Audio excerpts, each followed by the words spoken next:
Hello po and happy Monday. Thanks for joining us po on another show po of Libreng Konsulta. My name is Dr. Ana Yorn Ponto. I am an internist, that's a specialist po in internal medicine and a pulmonary specialist sa pulmon po o sa baga. I'm also a three-term congressman, the wife of a mayor, and the mom po of an 8-year-old. So pag-uusapan po natin today is what we call antigen testing. Ito po ang pinakabagong test po sa COVID and people are asking, ano po ba ito? Is this different from swab, from PCR, and from what we know po na rapid antibody testing? So this is called the antigen test or the rapid antigen test. So medyo nakaka-confuse po. So puntahan po natin kung ano po ito. It's new. Lots of people don't know how to assess.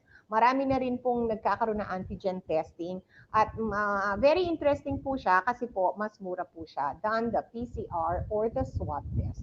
Okay, so let's start po, no? So our topic po today is called antigen tests or 5 things that we must know. Okay? First of all, ano nga ba ang antigen? Okay? How to spell? Nandyan na po, no? A-N-T-I-G-E-N and the pronunciation po is antigen. Okay? Antigen. So ano po ba? What's an antigen at ba't siya tinitest? Well, the antigen po is, if you see po the picture of a COVID, di ba may mga tusok-tusok pong palabas? Opo. These are actually protein spikes on the envelope of the coronavirus. Kaya nga po siya corona, it's an envelope virus. And it's enveloped by antigens. What are antigens? Antigens po are proteins that are expressed on the outside of a virus. At ito po yung nahahanap natin or clues po to the virus's presence. So these are called antigens and they are inherent po o dala po ng virus when they enter po our body. So pagpasok po ng virus, may dala na po siya mga antigens or protein spikes on the core. Kaya nga may parang mukha siyang rambutan ng konti on the core of the COVID-19 vaccine. Okay? On the outside envelope of the COVID-19 virus. Okay? So, ano po ba yung antigen and why is it important? Yun po yung i-recognize ng atin pong antigen testing. So, when we do antigen testing, we recognize the proteins po or the spikes on the outside or on the envelope of the virus. Okay? So, paano po ito naiba sa PCR? PCR po is a form of test po that detects po the RNA or the genetic material of the virus mismo. So talaga pong si PCR, ang dinedetect po niya talaga yung genetic material ng virus at si antigen testing po, ang dinedetect po niya is the proteins on the outside of the virus. So they actually solve the problem but in different ways. Okay? So yun po yun. We routinely call the PCR the swab test. Okay? We routinely call the PCR the swab test.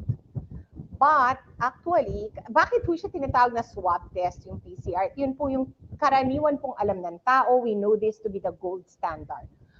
Because po, as we swab, siniswab po yung ating ilong at saka po yung ating oropharynx or sa loob po ng bibig natin using a long Q-tip. And why do we swab those areas? Kasi dun po pumapasok o dun po karaniwang pumapasok ang ating virus. That's why it's a respiratory virus. So where do we swab or how do we get the antigen test? So point number 2 is where do we get it? So point number 1 is ano ba yung antigen? I told you the protein. Point number 2 that I'd like to know is how to do an antigen testing. It's actually very similar po. It's actually a swab test also.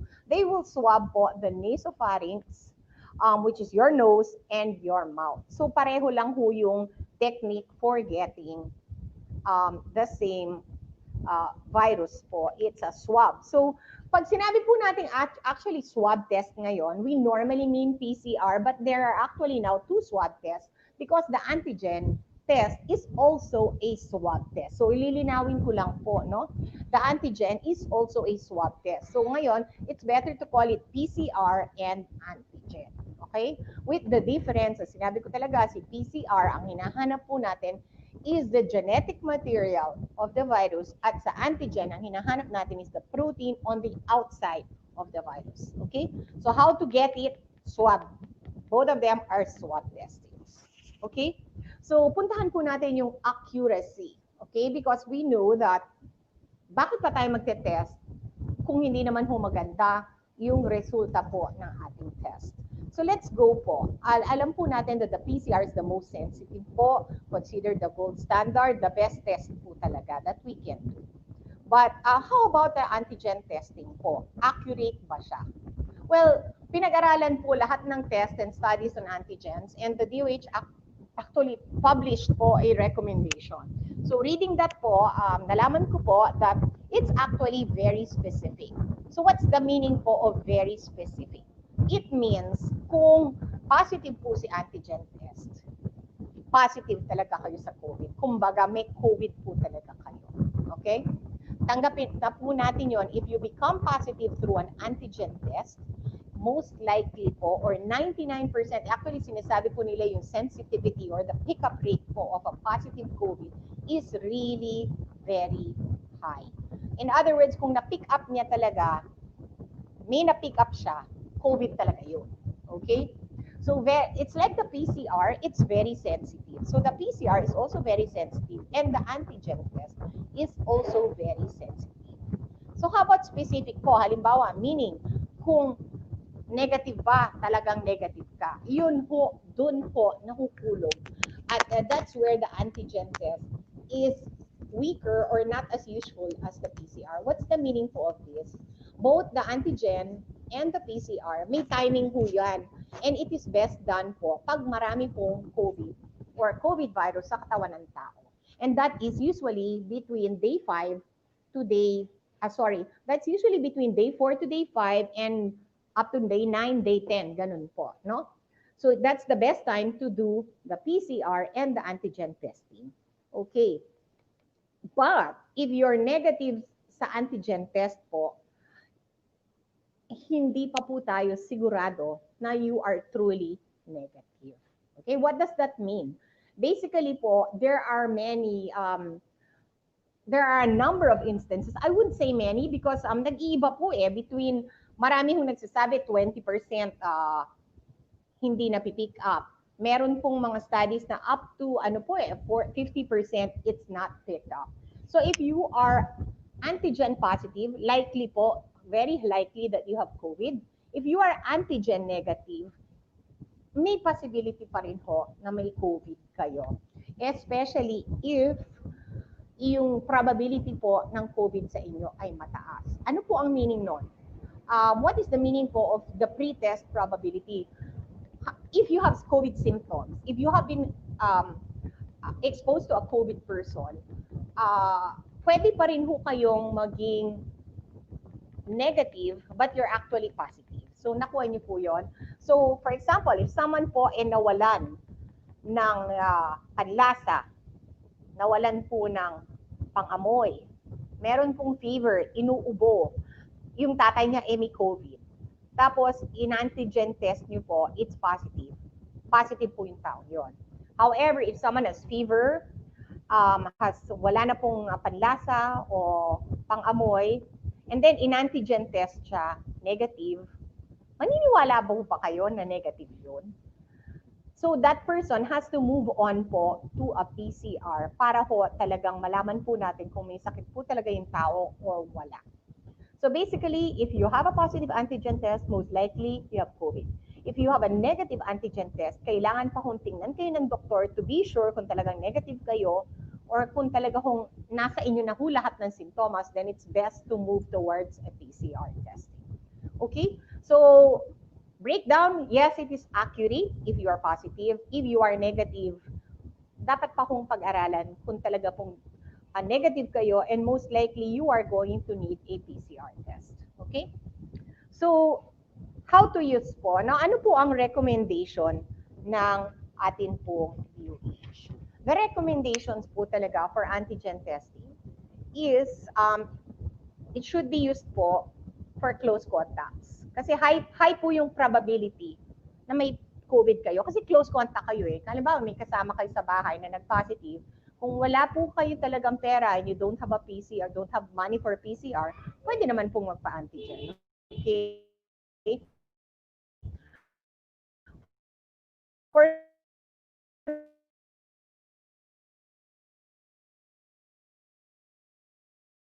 people ng panglasang pang-amoy, mataas din po. Naglolo ko ho ata yung connectivity natin. Opo. So, how to use a recommended po for the DOH. If you, sorry, some kids po ang dumating. Kung close contact po kayo, kung talaga pong kayo po ay may simptomas na. Number 3, kung mga pasyente po sa ospital na mataas po yung possibility of COVID or group testing po sa mga pasyente ng ospital. And kung wala pong PCR test. But again, a PCR test is much preferred. Okay? So, ililinaw ko lang po, no test is perfect. It's not recommended po kung walang simptomas yung tao. It is not for, kung wala po talagang exposure yung tao, wag na po kayo mag-antigen testing kasi it's useless. And kung magde-determine po kayo kung lalabas sa isolation po yung tao, an antigen test is not used for that. So, yun po yun. Do not use antigen testing pag mababa lang po yung probability po ng tao. Kung mataas po yung probability ng COVID, you can use an antigen test. And another time po that you can use an antigen test is kung paulit-ulit po kayo magte-testing.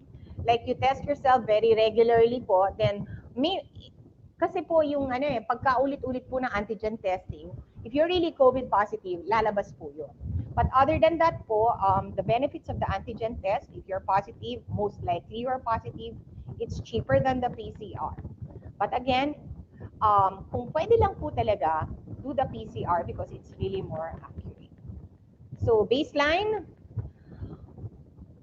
good po ang antigen kung no PCR, kulang po tayo sa pondo, meron na po tayong simptomas, and pwede po tayong paulit-ulit or that we are a close contact. Do not use po antigens for people po na walang exposure at wala pong nararamdaman. Mahina lang po ang pick-up po talaga po. So yun po yun. That's what you need to know about antigen tests. And ito po ang pinakabagong test. Actually sa US, it's not actually the newest test. In the US po, people have been using PCR and antigen testing together or in combination po with each other. So in the Philippines, ngayon pa lang po tayo nag-antigen tests. And I hope malaman po natin through this kung ano po yung advantages, price, and accuracy. Pero kung nag-negative po kayo, hindi po siguradong wala kayong COVID, and it's best to move on to a PCR test. Okay? So, thank you so much for joining us, and I hope that you picked up something. Marami po talaga nagtatanong about antigen kasi bago po ito sa Pilipinas. But worldwide, marami na rin pong antigen tests. Okay? So, hopefully, medyo luminaw ho yung ating usapan, and we're open to questions. Okay?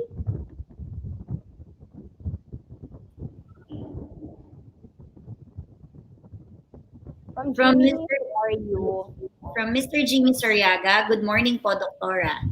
Thank you. From Mr. Coral Jr. Rodolfo, hi po, Doktora Ana. Okay, ako magtatanong sa inyo. Answer me this, okay? You're a barangay captain. Nagkaroon ng party sa inyo. Let's say, katulad nung nangyari sa QC, okay? There was a close contact, okay? Walang masyadong pera yung mga tao. Can you use an antigen test? Ikaw, Kat.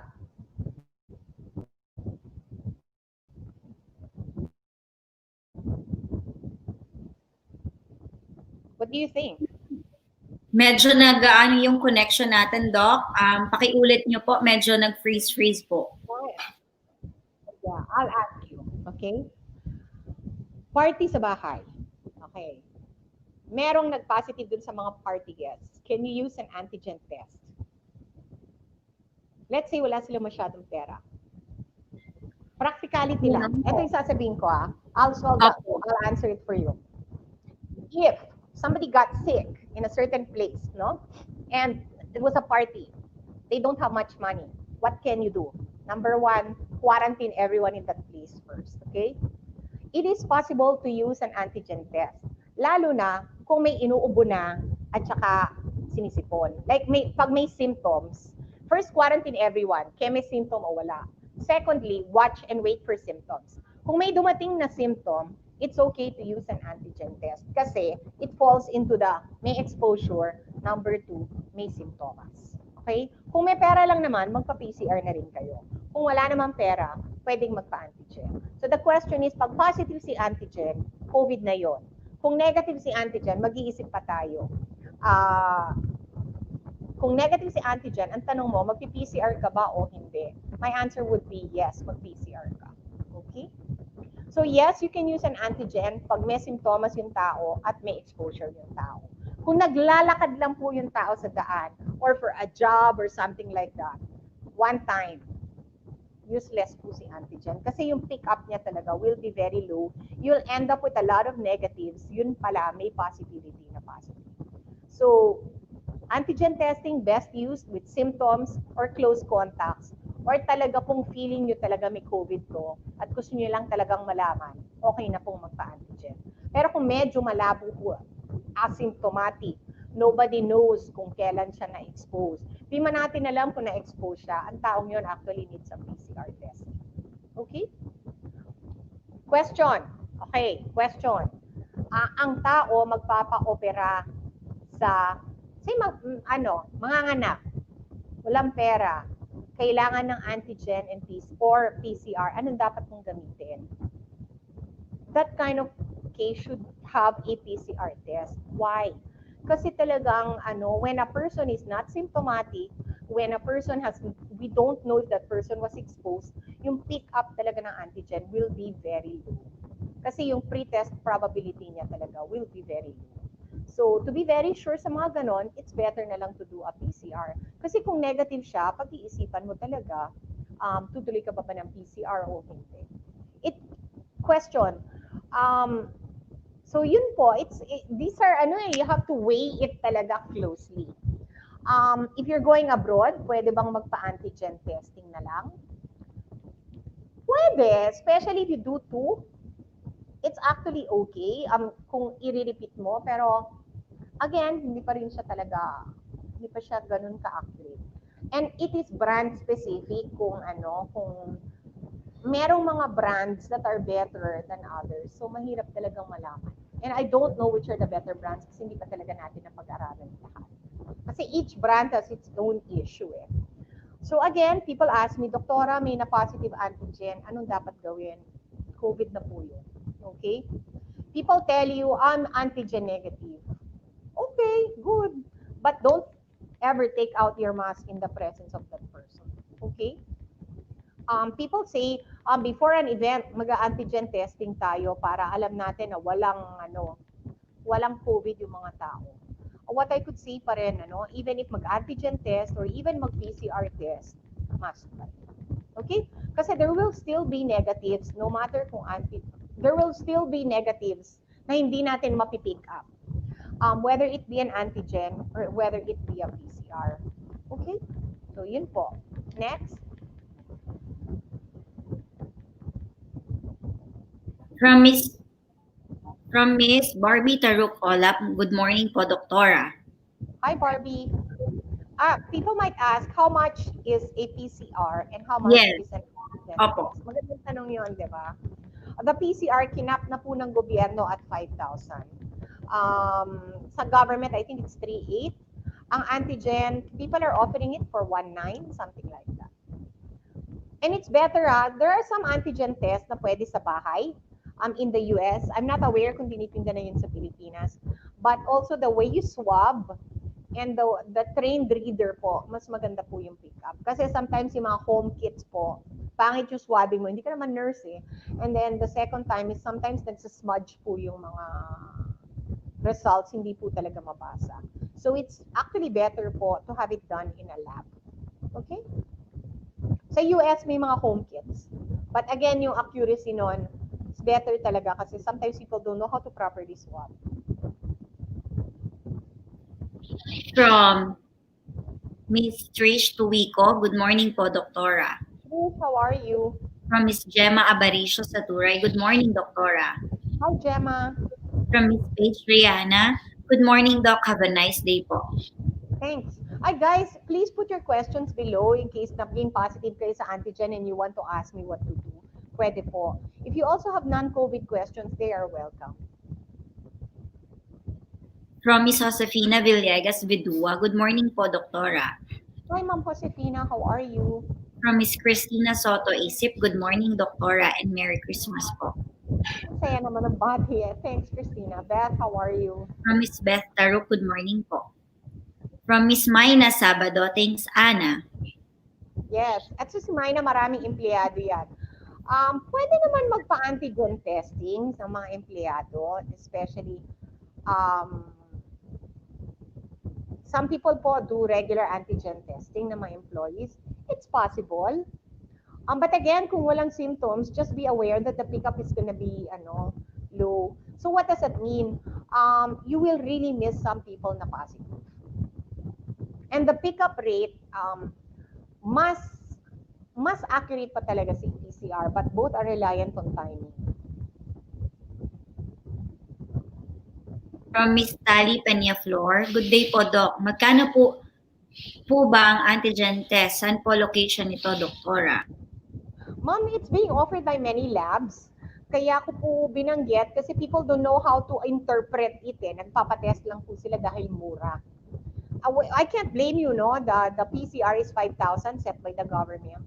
Ang nakukuha po namin codes ng mga antigen is below 2K. So talagang may ano ka na, gusto mo ng antigen na lang kasi mas mura eh.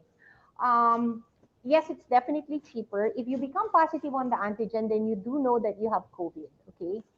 But if you are negative sa antigen, hindi pa rin ho natin alam yon, and you need to be assessed by a doctor. Lalo na po kung matindi na po yung lagnat nyo at wala na kayong naaamoy.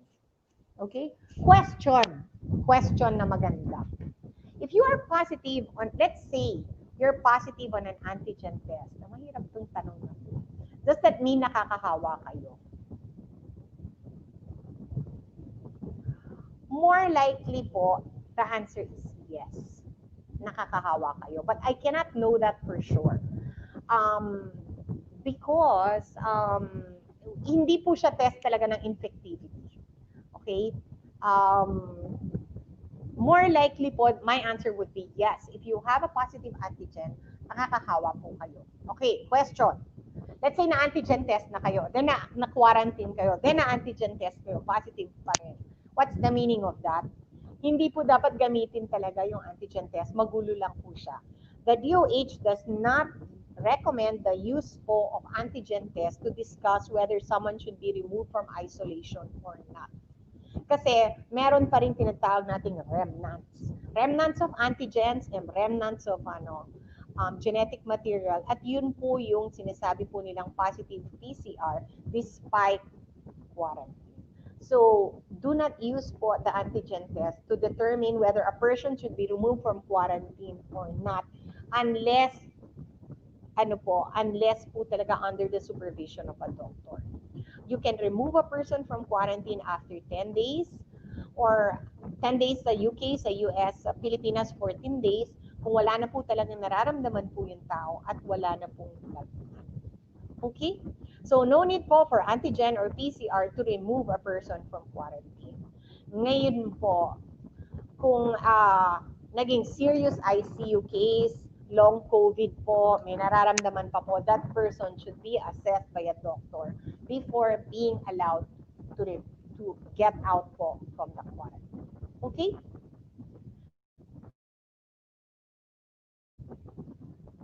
So just use po the antigen test kung kayo po ay may simptomas o na-expose. Otherwise po, napagulo ng interpretation. Okay? Next question, parang mahaba. From Mr. Richard Lopez, Maya Abak po, Doktora. From Mr. Maya Paabak po. That's how you Maya Paabak. Maya Paabak. Maya Paabak po. Ano meron ko mag-flash sa mahabang question? Yes po. That muna.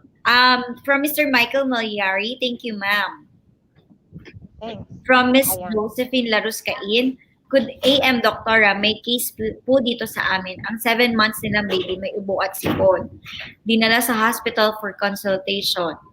Giswab si baby, nag-positive sa COVID. Giswab din ng mother at father ni baby, negative ang result. Possible po kaya yon? Yes, it is possible, ma'am. Whether antigen or PCR, it is possible po because ang tanong ko sa iyo, sino ang kasama ng bata sa bahay? There might be the yaya, there might be the lola, there might be po si ate o si kuya o mga kapatid. At hindi po natin alam kung ano po yung exposure ng mga ibang tao sa bahay. We are just presuming po na si mommy and si daddy. Okay, eto pa. Sasabihin mo sa akin, ma'am, talagang mommy and daddy lang po sa bahay. Okay, question. It is possible po, di ba, sabi ko si PCR, from uh, day 5 to day 9. So there's only 4 days po talaga na you can get a good result from the PCR testing. So let's just say si daddy po yung carrier, baka po by the time nag-manifest na po si anak, tapos na po si tatay. Nako mo yun, natapos na siya ng day 9. And this is very frequent. People keep asking me this, Doktora, bakit po may nag-positive sa amin pero everyone in the house is negative? Ang tanong po, maybe the persons in the house got COVID, it was asymptomatic or extremely mild, tapos na po sila sa day 9, and that's the time po that baby became symptomatic. Okay? Let me give you an example, okay? For example, si father po or si mother ang na-expose. So day 1 po yon. By day 3 po, nagshe-shed na po si tatay o si nanay. Okay? So let's say day 3, nahawa na po si baby. Okay? But baby will only show symptoms on day 5. So by the time ho natapos si baby, napunta na sa day 5, si nanay o si tatay po, nasa day 9 na. Kasi day 5 baby, day 3. So day 8 na po si nanay o si tatay. By the time may symptoms yung anak. So let's say it took them 1 to 2 days to go to the doctor pa kasi syempre observe muna. By that time po si baby is probably day 7. So na-swab po si baby, positive. Kasi day 5 to day 9 si baby, di ba? O ngayon, si tatay po o si nanay, day 7 si baby, so 3 days, so day 10 na po yung tatay at nanay. Pag sunab mo yun, wala na. Okay? So yun po yung yun po yung masasabi ko. I hear a lot of these cases, but most likely po late swabbing na po yung mga kasama sa bahay. Kasi by the time po ma-close contact sila, may dumaan na pong mga araw. And as we know, the PCR is only positive from day 4 to around day 9 or day 10. Okay? So yun po yun. I mean, it's hard, it's weird, pero yun po yun eh. Most likely po yun po talaga yung nangyari. And mahirap po talaga eh kasi talagang people are exposed to other people. And yun po. How do you detect? Sige, sabihin natin super daming pera at gusto natin i-detect lahat. Ang suggestion ko, Reyna, i-antibody testing lahat ng tao sa bahay. Doon natin malalaman. Kasi doon natin talaga malalaman yung past infection from the antibody testing. Kasi ang swab testing kasi, present infectivity. Okay? Pero masyado na mahirap yun. But basically, what I would say is if the baby was positive and the parents are negative, most likely po, natapos na po yung time na makukuha po ng PCR yung positivity po ng parents. Okay? Pero hindi po dumapo yung COVID na yon from somebody had to bring it inside. Okay? Somebody had to bring it inside. And the second question that I wanted to ask, baka naman parang rare po na sinaswab ang bata eh. Pero baka naman po talagang nangyari. So, yun po yun. Okay? Thanks, Josephine. If you would like to add more to the kwento, please do para malaman ko po what happened. Okay? And kumusta na po si baby? I'm hoping she's okay. I'm sorry to hear nga na nagkasakit ang isang bata. Malungkot po yun. From Mr. Michael Miliari, yes ma'am, we can use antigen if may symptoms na. That is his answer po. Yes. Yes, sir. That is very important po na don't use antigen testing kung wala po talagang nararamdaman yung tao or hindi po na-expose. Bali, naglalakad lang ho in antigen test nyo. Wala ho talaga tayo mapipick up doon. Maguguluhan lang po tayo.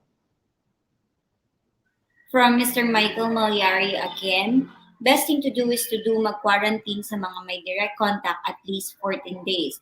Then if may mag-develop ng symptoms at limited resources, pwede mag-antigen po. Very good, Sir Michael. Yun po yung sinabi ko. If there's a party, I like this suggestion. Pag limited yung resources, i-ano na lang, i-antigen test na lang. Kasi mataas talaga yung probability talaga nitong taon to. Basically, kung talagang mataas ang hinala mo, walang masyadong pera yung tao, pa-antigen mo, most likely positive yun. Ngayon, kung naging negative yung antigen at mataas pa rin ang hinala mo, huwag mong palabasin yan ng quarantine.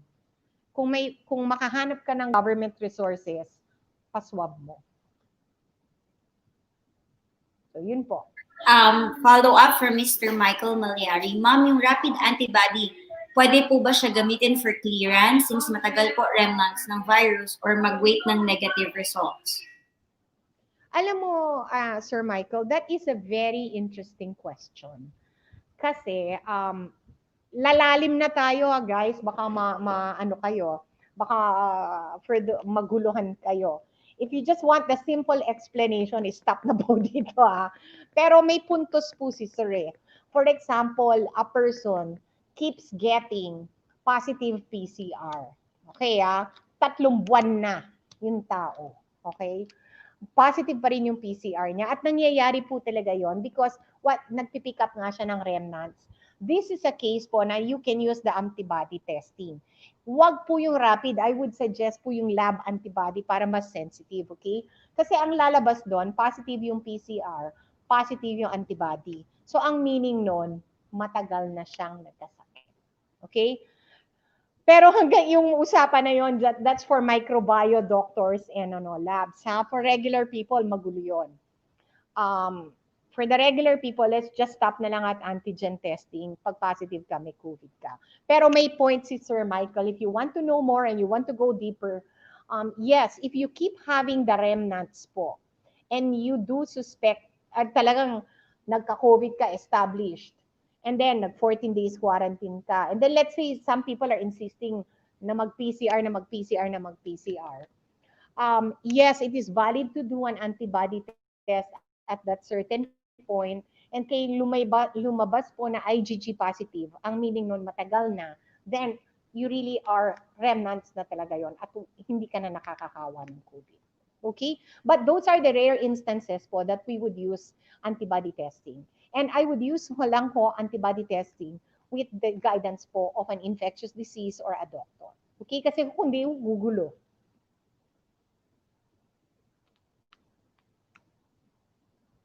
But that's a good question po at malalim na tanong yon. Miss Marina Guevara, good morning po, Doktora. Merry Christmas po. Hi Marina, Merry Christmas, good morning. From Miss Remedios Mapili Sebastian, hello po, Doktora. Hi Ma'am Remedios. From Miss Adrian. Okay, go. From Miss Adreline Samulde, Doc, good morning po. Yung anak ko, pina-check up ko po kasi may lagnat. At ako din po nag-dengue test. At nag-positive ang anak ko sa dengue. Pina-quarantine po kami ng doktor. At naka-schedule for swab test bukas po. Buong pamilya po namin. Kailangan po talaga ba na i-swab test kaming lahat po? Sandali. Bakit kayo lahat? Wait yung anak nyo and kayo, nagkalagnat. Okay? And yung anak nyo became positive for dengue. Ngayon, ma'am, kayo po ba ay positive for dengue also? Yon. Ako quinarantin yung buong pamilya.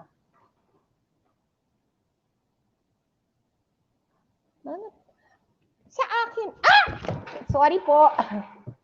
There's a puppy here who's biting everybody. That puppy is Spike. Okay? Sorry guys, talaga. May aso. Diyos ko. Ang hirap talaga ng live, lalo na pag may mga aso. Okay, lalo na pag mahirap yung tanong. Very realistic, diba? That's what we Pag want. ulit yung tanong ni Adreline, pag-iisipan ko. Somebody became positive for dengue. Okay. Yes. Doc, good morning po. Yung anak ko, pina-check up ko po kasi may lagnat. At ako din po nagpa-dengue test at nag-positive ang anak ko sa dengue. Pina-quarantine po kami ng doktor at nakaschedule for swab test bukas po. Buong pamilya po namin. Kailangan po ba talaga na swab kaming lahat po?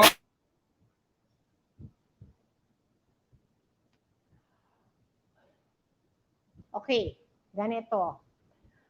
Sa akin lang ha, if the child is already positive for dengue, kasi the more likely na we would be worried about COVID kung wala pong ibang explanation po ng sakit. Ngayon, highly unlikely po na magsasama po yung dengue and COVID dun sa bata. Okay? So, ako po, if I were the doctor, I will start muna dun sa symptomatic. Okay? Yung symptomatic po, ikaw at saka po yung anak nyo. The anak is already tested for dengue. Ang gagawin ko po, kung ako po yung doktor, I will test you and the child po. Actually, questionable pa kung iti-test yung child kasi ano na siya, dengue positive. Yung mga may sakit po na ubo at sipon and exposure, I would test po for COVID.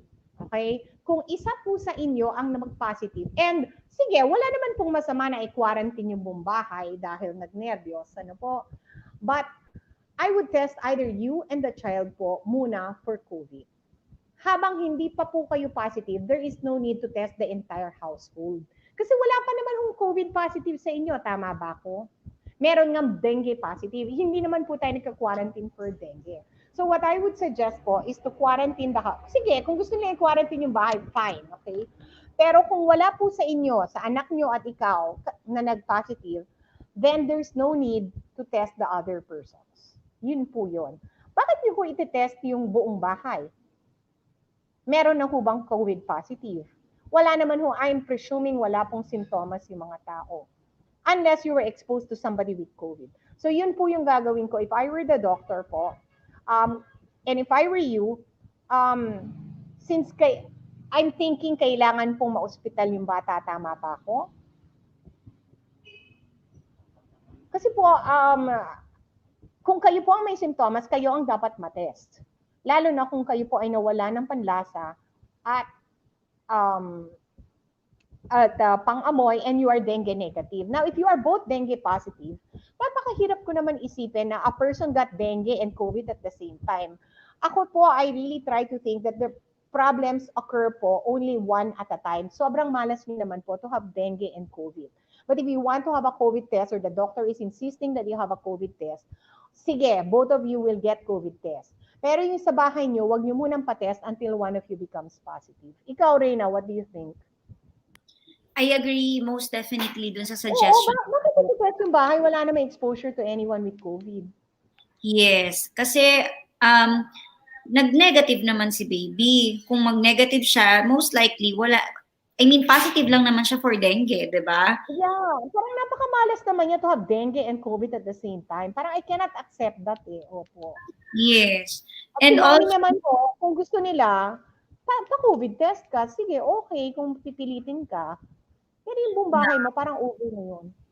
but not necessarily na whole family. Unless nga talaga, Doc, sabi nyo nga po is, may ilan sa kanila may exposure.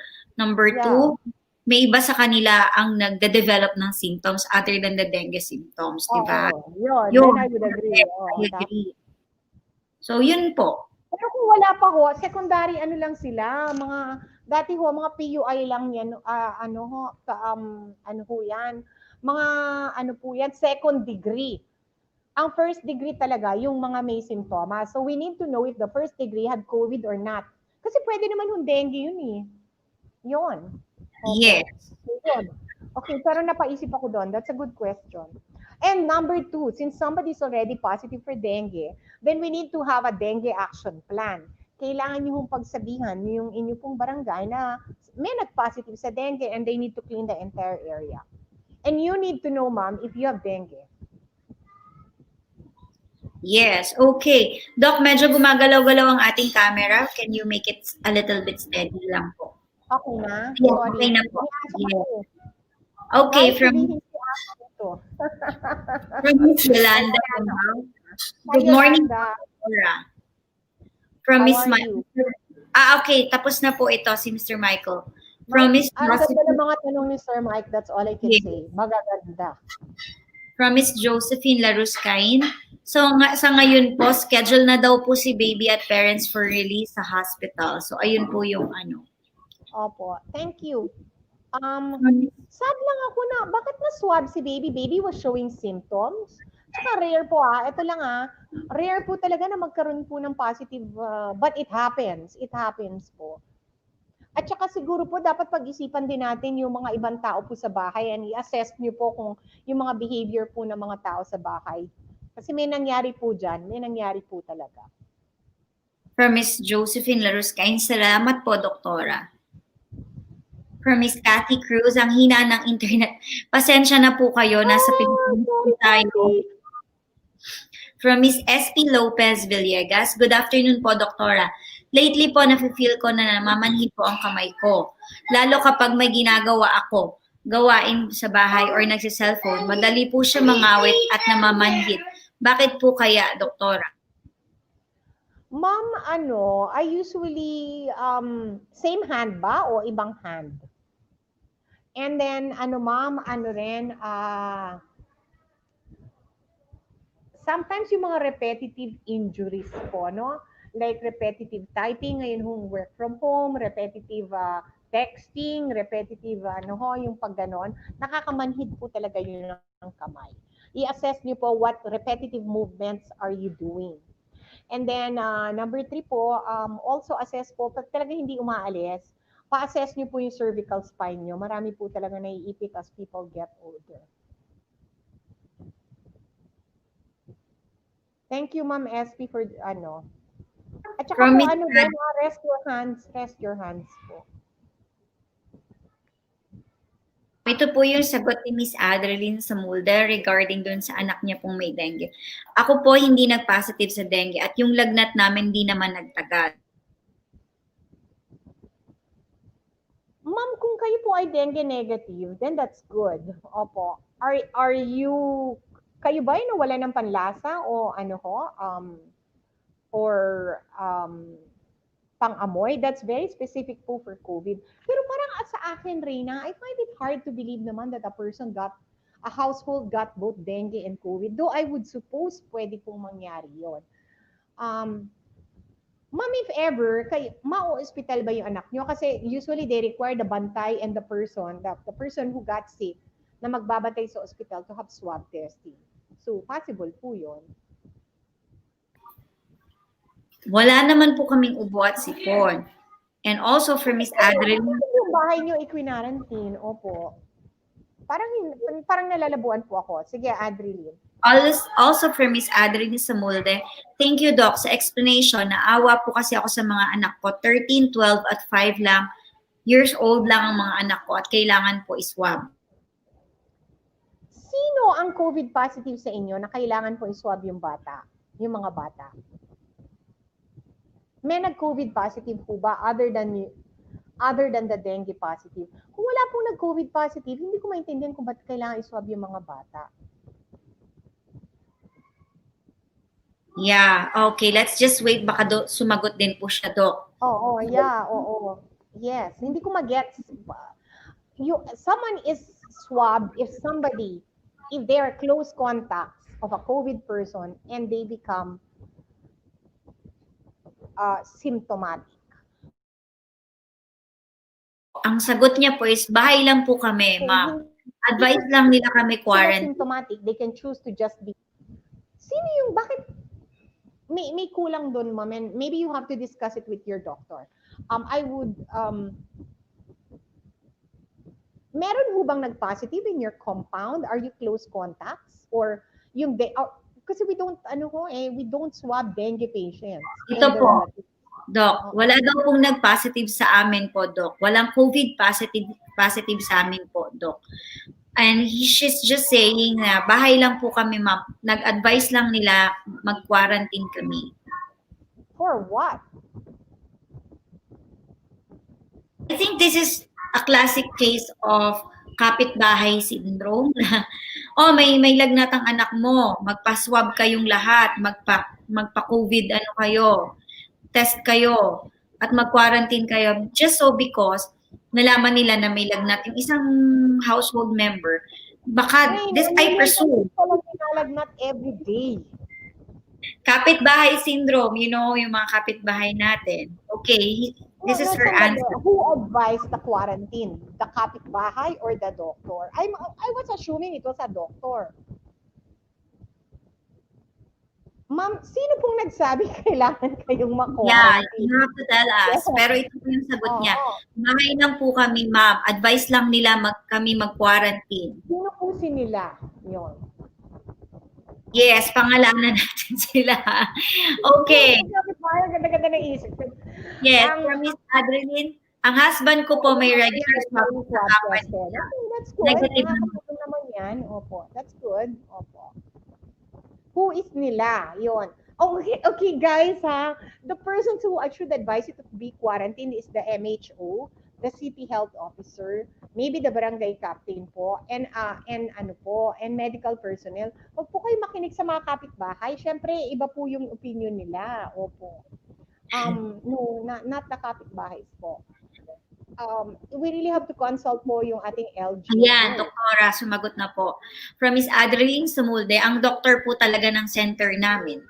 Yun daw po ang nag-advise sa kanila na mag-quarantine and I don't wanna be fighting with any doctors. Baka naman may alam yung doktor na hindi ko alam. Opo.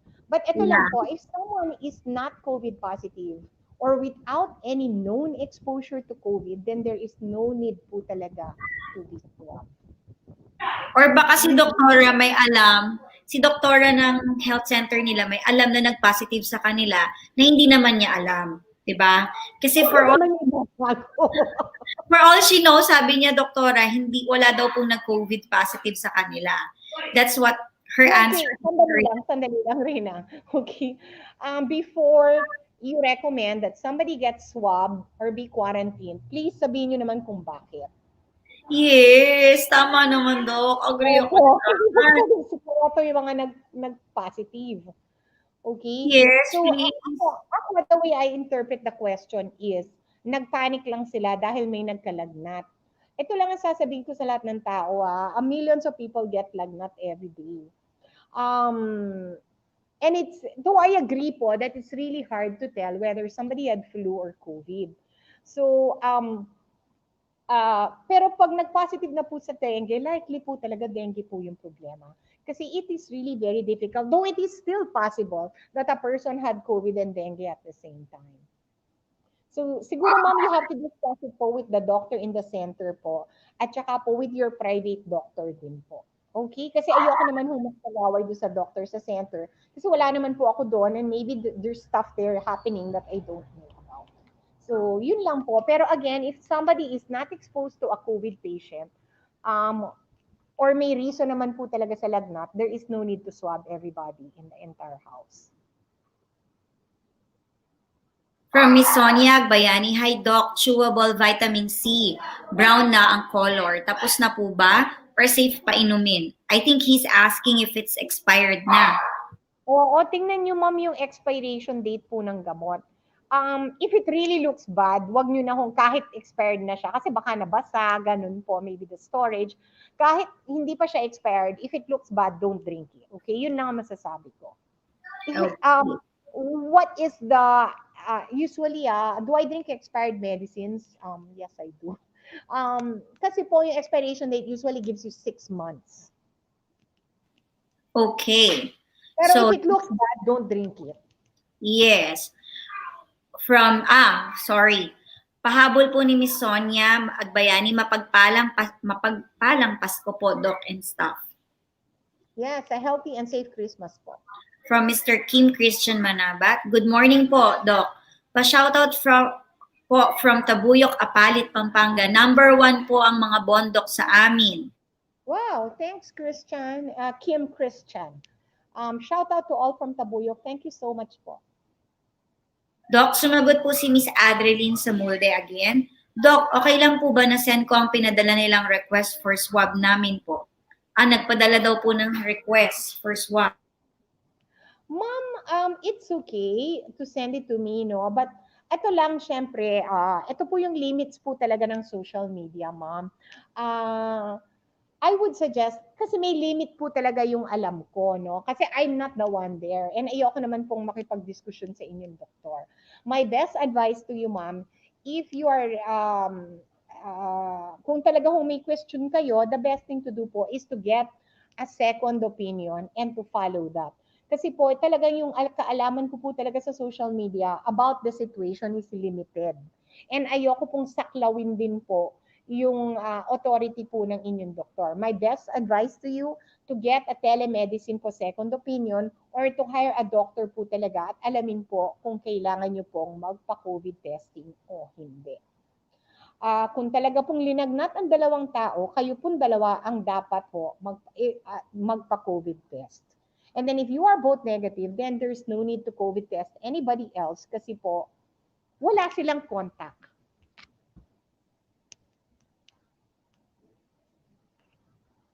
So the best advice po ko po sa inyo is to get a second opinion po sa telemedicine. Kasi po, dun ho maungkat po talaga lahat ng nangyari. Okay? So again, may limits po talaga ang social media consults. I'm so sorry. We can just give you po the general, ano, pero kung yun ho talagang dapat yung sundin, you have to consult your doctor. Okay?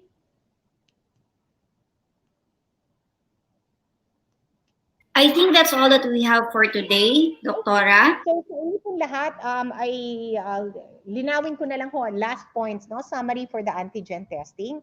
Number one po, iba po yung tinetest ng antigen versus PCR. The antigen test the proteins outside the cell, the virus. Number two po, it is also a swab test sa bibig po at sa ilong.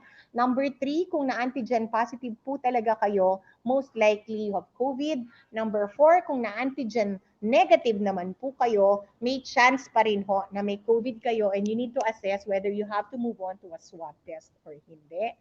And number five po, we use antigen testing for close contacts, for people po na may symptoms na talaga, and for people po who cannot afford at kung wala pong PCR testing sa kanilang lugar. And additional number six, yes, it is true, mas mura po ang antigen test, but again po, may limits. So yun lang po, and tomorrow we're going to discuss a super interesting topic. Ito po yung traveling, ano, how to travel safely sa panahon po ng pandemic. We are joined by Syra Margarita Nepomuceno Mendoza, who traveled po from US, and both of them are my pamangkins, and Mr. Jico Pascual, who traveled po from Europe. So si Jico po, si Syra po was traveling from San Francisco, Rhode Island, San Francisco, Manila, via PAL. Si Jico po traveled from Barcelona to Amsterdam, from Amsterdam to Hong Kong to Manila. So ikikwento po nila lahat ng ginawa nila sa loob ng eroplano. Ano ang suot nila? Pwede ba silang kumain? What happened to the CR? Saan, what happened nung nag-ano sila sa NAIA? And ikikwento rin po nila sa atin if the Philippines is stricter than other countries or the Philippines is not as strict at kung ano po ang dapat baguhin. So, very interesting. What do you think, Reyna? Sa mga darating po nitong Paskong ito, it would be very good for the parents, for the relatives to listen to this topic on how to travel safely during a pandemic and what to expect. Okay, so tomorrow po yan ang umaga. So to everyone, thank you so much. And tomorrow, travel episode po tayo. Thank you so much. Ingat po and enjoy your lunch.